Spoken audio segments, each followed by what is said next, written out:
Ma koliko želeli da delamo smišljeno i organizovano, ma koliko se trudili da predvidimo stvari koje će nam se desiti u životu, život nekad surovo ruši naše planove. Dešavaju se nesreće i prirodne katastrofe i u tom trenutku ono što nam je najvažnije je hitna i neodložna pomoć.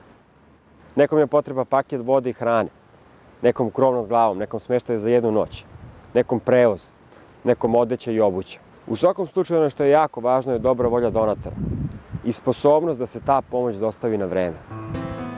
Kada je 2007. godine velika poplava pogodila Vlasotince, Delta je bila prva kompanija koja je pritekla u pomoć.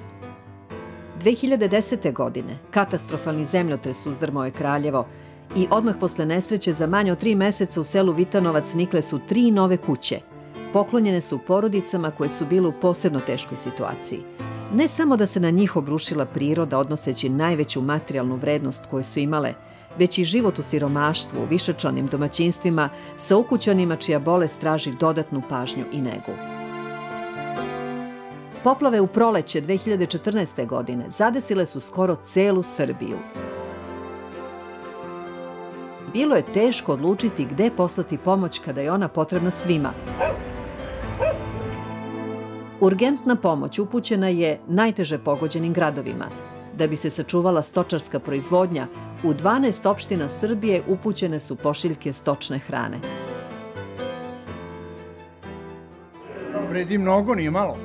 Jel vidiš, to nema šta da jedu.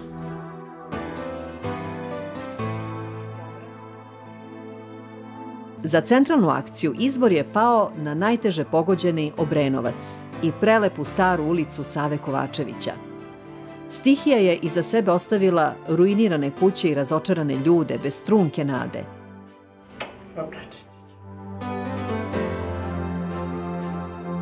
Prvu ponudu za pomoć primili su sa rezervom, sa nevericom da se u bezizlaznoj situaciji može dogoditi neki preokret.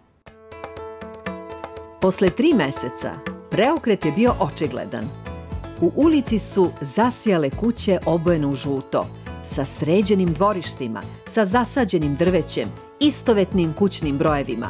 Ukupno 23 kuće, neke novoizgrađene, neke obnovljene, dečija igra u parkiću i probuđena nada Obrenovčana postali su simbol pobede čoveka nad stihijom.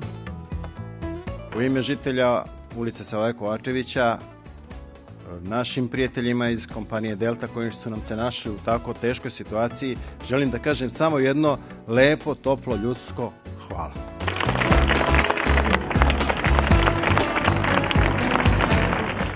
Tu postoji jedno car, a možemo svi. U njemu caruje drugarstvo. Velike poplave u maju 2014. odnele su mnogo toga što ne može da se nadoknadi. U teškim vremenima zajedništvo je pomoglo da život nadjača nepogodu.